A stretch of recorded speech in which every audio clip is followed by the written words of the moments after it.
C'est dans un terminal d'aéroport lugubre qu'a pris fin mon aventure. La peur au ventre de combattre ce que j'avais fui me prit soudainement lorsque je fus dans l'avion. Le chemin de l'angoisse qu'empruntera ma vie lorsque je rentrerai chez moi dans ma nation. J'ai bu chaque goutte de ce vin offert par cette lointaine contrée, parfois jusqu'à l'ivresse folle des sombres recoins dont je me dois de faire le sevrage fadé. Il est actuellement 19h23, on est le lundi 7 avril. Je suis rentré en France il y a de ça peut-être 2 semaines. Je reprends un peu les vlogs. Cette fois-ci, je suis dans une ville que je déteste absolument. Si j'ai commencé un peu tout ça, c'était dans une démarche d'honnêteté à la base. Qu'on vous montre souvent dans les vlogs, c'est le côté voyage, c'est le côté ouais, je profite de la nature, je fais des trucs trop bien, mais on vous montre pas le côté retour à la réalité. C'est bien de motiver les gens à faire des trucs, à partir de l'autre bout du monde, mais c'est d'autant mieux de les préparer à ce qui arrive quand tu rentres, tout simplement. L'idée de la vidéo, ça va être évidemment de savoir comment atterrir, au final, comment se remettre d'un aussi grand périple. L'ivrogne de liberté que j'étais devra se contenter de cet infect breuvage que je m'étais juré de ne plus boire, moi, le roi court, étranger à sa cour sauvage. Cocktail d'habitude néfaste aux parasites mentaux, j'étais venu pour devenir meilleur. Souverain obèse à la passivité d'un gros, sur cette tâche, j'y ai mis mon malheur.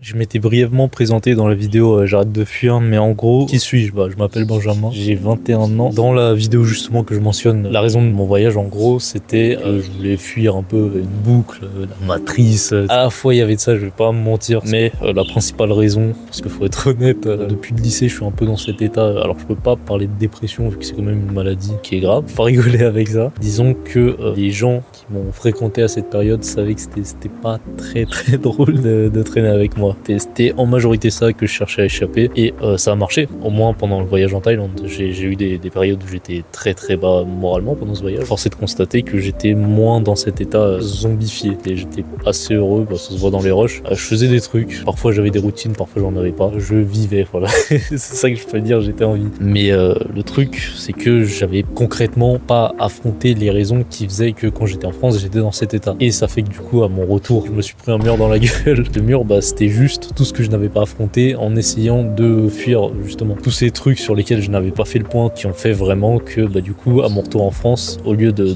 juste prendre la vague et de continuer dans ma lancée, donc continuer à faire des trucs positifs, je me suis pris un mur immense dans la gueule. J'avais pensé à une métaphore toute conne, mais en gros c'est comme si tu pars en vacances avec ta meuf, ça se passe bien, vous profitez, c'est magnifique, et en fait quand tu rentres tu dois confronter ta femme dégueulasse. C'est pas bien, faut pas faire ça, surtout si vous êtes quelqu'un de normal. Mais si je dis tous ces trucs, c'est pas pour attiser la pitié ou quoi, je m'en fous très clairement. Mais en fait, j'ai reçu beaucoup de messages de gens qui étaient enthousiastes, qui eux-mêmes voulaient le reproduire, et c'est une excellente chose. Le but que j'avais en tête avec ces vidéos, il est accompli. C'était surtout de donner l'envie aux gens de faire des trucs stylés, peu importe qui vous êtes, peu importe votre raison sociale, peu importe d'où vous venez en fait. Mais en gros, l'idée que je veux faire avec cette vidéo, c'est justement de montrer que c'est bien de fuir, c'est bien d'aller à l'autre bout du monde, c'est bien de faire des trucs ultra stylés. Cependant, si en fait vous mettez pas en place des choses pour régler vos problèmes, que ça soit sur l'instant ou des problèmes même qui datent, tu vois, et qui n'ont pas été réglés, ça va juste vous retomber dans la gueule puissance 1000, vous allez en chier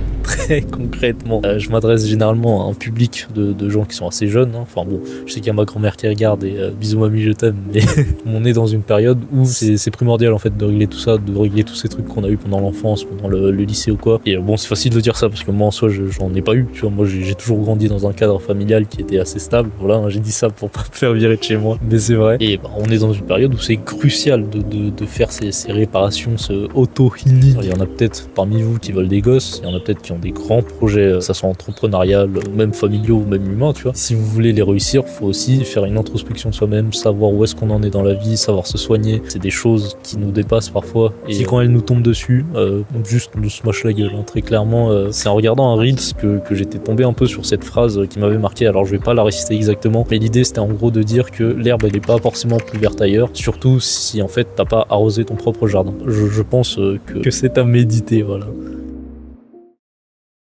Échouant toujours sans pour autant régresser, j'étais devenu un parmi des milliards. L'excellence de cette illusion, sans le vouloir, m'a paru être une chute catastrophée. De nouveau perdu dans les draps de mes travers, je les ai embrassés comme un soldat qui, après bien 20 ans, revenait de la guerre, s'effondrant en larmes de mille émois. Est-ce là vraiment mon destin ? Répéter ces erreurs sans fin, à jamais perdu dans la brume, jusqu'à ce qu'elles me consument. C'est un peu dommage de terminer sur cette note presque négative, hein. J'aurais vraiment préféré rentrer de Thaïlande en vous disant que ouais, tout va bien dans ma vie, je fais 10K par mois, mais c'est pas le cas, pour le moment. J'avais des attentes qui étaient peut-être un peu particulières quand j'ai commencé ce voyage. J'ai pu me découvrir au moins sur plein de points et c'était cool, je vais pas le cacher. Au moins le simple fait de savoir que tu peux survivre tranquillement dans un pays étranger, continuer à travailler et tout, c'est quelque chose, mais le simple fait que certaines de ces attentes n'ont pas été comblées, bah c'est ma faute. Pas faire genre rejeter la faute sur ouais mais en fait c'était pas la bonne période ou quoi, non, c'est totalement ma faute. Et même si j'ai eu des grosses périodes de down pendant cette aventure, on va pas se le cacher, bah globalement j'étais bien. J'étais dans un truc où j'avais pas à penser à certains problèmes qui paraissent futiles. J'étais vraiment concentré sur mes besoins primitifs, c'est-à-dire manger, travailler, trouver un endroit où dormir et tout. Et ici c'est moins le cas. En France je suis dans un certain confort qui fait que j'ai pas spécialement besoin de penser à ce que je vais manger le soir, à où je vais dormir, parce que bon, bah, le lieu il est fixe. Et ça peut-être que c'est un peu problématique dans la construction d'un individu. Après en soi il y a des éléments de la dynamique de travail que j'avais en Thaïlande que je pourrais totalement reconstruire ici, c'est-à-dire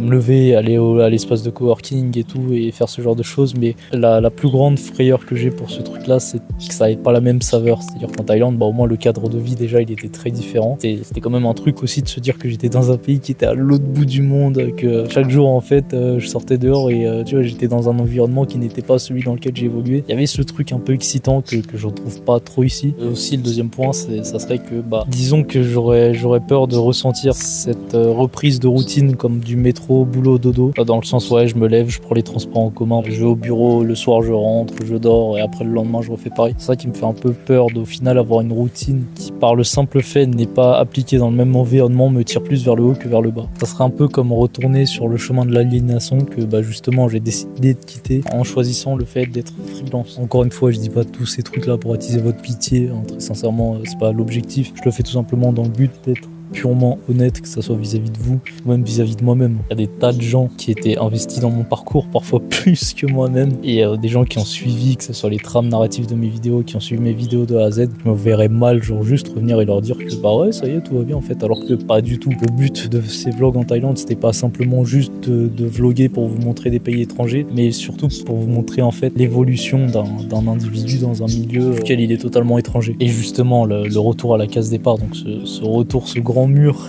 comme j'aime à l'appeler, bah, ça fait partie aussi de l'évolution quelque part, même si c'est pas dans le bon sens, bah ça évolue quand même. Donc ouais, encore une fois dans la vie tout n'est pas rose, tout n'est pas beau, tout ne se passe pas comme prévu, mais c'est le jeu. Comme j'ai coutume parfois à dire dans le privé, bah, on peut pas tous les jours gagner et voilà, c'est une leçon en plus. Évidemment je regrette rien de ce voyage en Thaïlande, mais genre vraiment rien du tout. C'était un excellent choix à faire dans un début de vingtaine, c'était une très très belle expérience. J'ai rencontré des gens qui étaient très cool, des gens avec qui je parle encore aujourd'hui. Rien au monde je retournerai dans le passé pour effacer cette expérience. Et même si actuellement bah, je suis un peu revenu entre guillemets au point de départ, que je suis confronté aux mêmes problématiques que j'avais au moment de partir et que bah évidemment je suis dans un état qui est peut-être pas amélioratif, bah j'ai de l'espoir.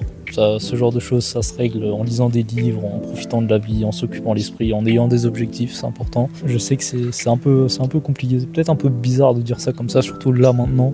Quoi qu'il se passe, même si là le retour à la réalité il est très compliqué, je me dis que c'est juste une phase, que ça va aller, que les choses vont reprendre leur sens et que bah, dans tous les cas, la prochaine fois que je partirai autre part, et ça sera peut-être très bientôt, bah, je serai préparé.